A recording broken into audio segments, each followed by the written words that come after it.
तो फ्रेंड्स, इस तरह के पैंट हम सब लोगों के घरों में होते ही हैं और जब पुराने हो जाते हैं तो पड़े रहते हैं या फिर हम बेकार समझ के फेंक देते हैं। तो बेकार पैंट से आज हम एक बहुत ही अच्छा सा यूजफुल बैग बनाने वाले हैं, जिसका थंबनेल आप लोगों ने वीडियो में देख ही लिया है। और ये बिल्कुल बेकार है, इसका कोई भी यूज हम नहीं कर सकते हैं। तो फिर मैं इसका बनाने वाली हूँ। तो सबसे पहले मैंने पैंट को बीच से काट के अलग कर दिया है ताकि उसके दोनों पैर अलग हो जाएं। और इस तरह के बैग जो है ना, वो मार्केट में आपने देखे होंगे, काफ़ी सारे महंगे मिलते हैं और हम घर में इसे बिल्कुल जीरो कॉस्ट में बनाने वाले हैं और सेम वैसा ही बन के रेडी होगा जैसा आपने थंबनेल में देखा है।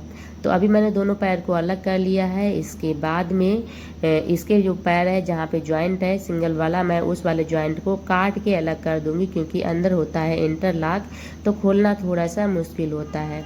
और इसी तरह से मैं दोनों जो पैर हैं पैंट के उन्हें खोल लूँगी और खोलने के बाद में आप देखेंगे कि इसका अंदर साइड में ज़्यादा अच्छा सा कपड़ा है और पीछे साइड और जो सीधा साइड है उस साइड में कपड़ा डल हो गया है।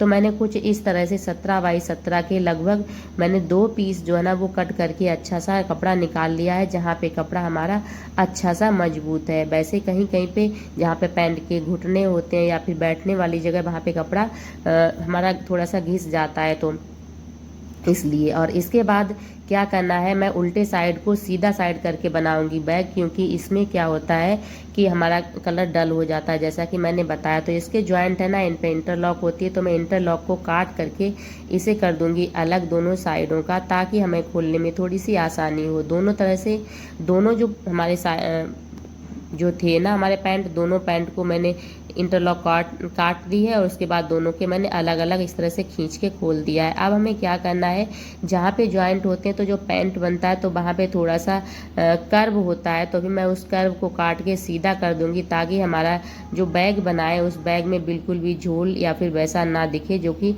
मतलब बेकार सा हमारा लुक हो जाए हमारे बैग का। तो थोड़ा सा है, और हालांकि धारी वाले जो कपड़े होते हैं उनमें हमें सीधा काटने में आसानी होती है, बहुत ही आसानी से हम इसे काट लेते हैं। इसी तरह से जो दोनों पीसेस हमने खोल के अलग किए थे उन दोनों पीसेस को सीधा करके हम जोड़ लेंगे। और जोड़ते समय हमने ध्यान रखा है इस चीज़ का कि देखो, हमने इस उल्टा साइड है उसे सीधा कर दिया और उस पर डबल बखिया मार दिए, ताकि उसकी फिनिशिंग लुक जो है वो बहुत अच्छी आए। तो अभी जो है ना, मैंने इसके बाद में इन्हें कर लिया है 15 बाई 15 के हमारे जो है ना वो स्क्वायर पीसेस जो है, सॉरी 15.5 बाई 15.5 का स्क्वायर पीसेस रेडी हो गए हैं। इसके बाद मैंने क्या किया है, ऊपर साइड से आप जहाँ चाहें वहाँ पे लगभग 2 इंच पे मैंने लगा दिए हैं दोनों साइड में टिक। और हम इस तरह से फोल्ड करेंगे तो इस तरह से यहाँ पे 4 लेयर हो जाएंगी, तो हम यहाँ पे कट लगा लेंगे और इसे हम अंदर फोल्ड करते हुए इसे हम पलट लेंगे, क्योंकि यहाँ पे हम इसके बैग का बनाने वाले हैं मुंह। तो इसके बाद मैंने इस तरह से काट लिया है। और इसके बाद जो हमारी ये वाली जो एरिया है, इस एरिया को हम लेंगे नाप, क्योंकि यहाँ के लिए भी हमें अलग से मेज़रमेंट की आवश्यकता होगी, क्योंकि हमें यहाँ पे लगानी है एक स्ट्रिप। तो ये दूरी मैंने नाप ली है, 40 इंच है समथिंग। और 40 इंच के हिसाब से मैंने पेंट में जहाँ से अच्छा कपड़ा निकला 4.5 बाई 40 के निकालनी थी, तो फिर हमारे पास सीधा कपड़ा नहीं था, तो मैंने क्या किया है कि छोटी छोटी स्ट्रिप निकालनी है और जोड़ करके मैंने एक सीधा कर लिया। और जोड़ते समय इसके ऊपर मैंने डबल लाइन जरूर कर दी ताकि फिनिशिंग अच्छी आए। और एक साइड पे इसका जो किनारा है देखो, इस तरह से फिनिशिंग अच्छी आ जाए। और मैंने सारे जॉइंट इसी तरह से लगाए हैं। तो ये 4 कपड़ों का हमारा पूरा बन के रेडी हुआ है। और इसका मैंने जो एक जगह पे जहाँ से स्टार्टिंग है वहाँ पे मैंने ऐसे फोल्ड कर दिया, ताकि हमारा बिल्कुल भी कपड़ा बाहर नहीं रहे। और दूसरी साइड का हमने ओपन रखा है, क्योंकि जब हम सिलेंगे तब ये डिसाइड होगा कि कहाँ तक आ पाएगा। जितना बचेगा उतना हम बाद में कट करके निकाल देंगे। तो अभी जो है ना, जहाँ पे हमने 2 इंच का टिक लगाए थे वो हमने इस तरह से सिल दिए हैं। तो ये अभी हमारे पीस रेडी हो गए हैं। इसके बाद मैंने ये कुछ इस तरह से 4.5 इंच चौड़ाई और लगभग 21 इंच लंबाई की मैंने पट्टी काटी हुई है। इन पट्टी से हम लोग बनाएंगे हैंडल, जो कि बैग जो हमारा पैंट था उसी में से मैंने एक अच्छा निकाला है। इसके बाद ये हमारी जो रेडी है, मैंने थोड़ा काट के और छोटा कर दिया क्योंकि मुझे ज़्यादा बड़ा लग रहा था। तो की रेडी लेंथ जो है वो चौड़ाई इसकी लगभग 15.5 है, और जो इसकी ऊंचाई रह गई है वो 12.5 रह गई है लौटने के बाद में। और इसके बाद जहाँ पे हमने फोल्ड किया है वहाँ पे मैंने 3 इंच पे इस तरह से टिक लगाया है दोनों साइड में। और इसी तरह से जो हमारे दोनों पीसेस हैं, दोनों पीसेस में हम टिक लगा लेंगे, क्योंकि हम यहाँ पे हैंडल को ऐड करेंगे। और इसे अभी पेंसिल से दिखाई नहीं दे रहा होगा, लेकिन मुझे समझ में आ रहा है। और 3 इंच छोड़ के हम अंदर साइड में इस तरह से लगाएंगे। ध्यान रखें हमारा स्ट्रिप लगाने से पहले कि हमें जो है ना वो अंदर यानी उल्टे साइड में हमें इस तरह से स्ट्रिप आएंगी और ऊपर से हमारी नहीं दिखेंगी। तो इस तरह से मैंने दोनों साइड में जो हैंडल होते हैं उन्हें जोड़ लिया है। और इसके बाद जो हमने ये पट्टी 4.5 इंच की काटी थी और जो 40 इंच लंबाई का नापा था, वहाँ पे हम लोग सिलाई मारेंगे। तो सिलाई लगाते समय हमने कहा था ना एक्स्ट्रा बचेगी तो उसे उसी समय काटेंगे।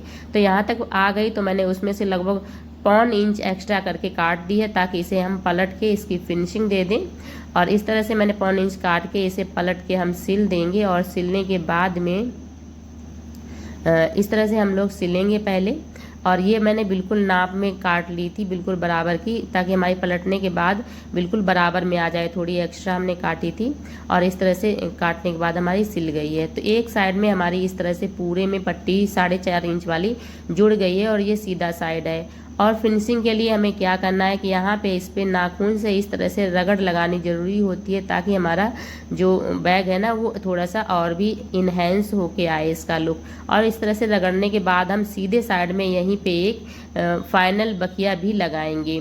और उसके बाद में हमें जो ऊपर वाला पीस है इस तरह से अंदर साइड में सीधा सीधा रख के और ऊपर साइड में उल्टा रख के हमें इसी तरह से ज्वाइंट करना है।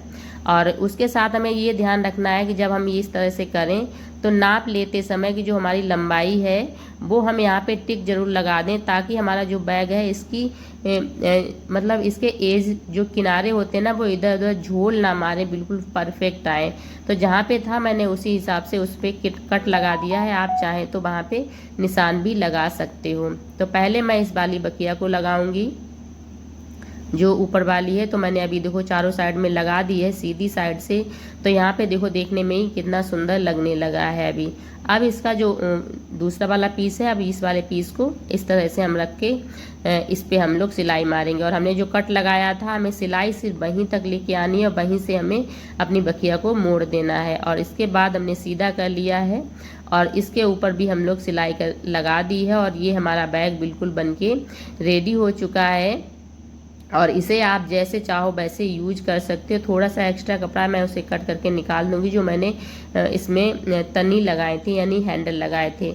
और इसे आप जैसे सब्जी बैग के लिए या फिर मार्केट जा रहे हो या फिर आप वर्किंग हो, आपके बहुत ज़्यादा रजिस्टर हैं जिन्हें रखना है, या फिर आपके बच्चों की कॉपियाँ किताबें मैंने जो कि नहीं रख पाती हैं, तो आप इस तरह से इसमें रख सकते हो। और इसे आप मल्टीपर्पज़ यूज कर सकते हो जैसे चाहो वैसे, लेकिन देखने में भी बहुत ही ज़्यादा सुंदर सा लग रहा है। और इसके अलावा आप इसमें चाहे तो बीच में चैन भी अटैच कर सकते हो, जैसे आपको पसंद है तो आप कर सकते हो, बट मेरे पास अवेलेबल नहीं थी अभी इसलिए मैंने नहीं की।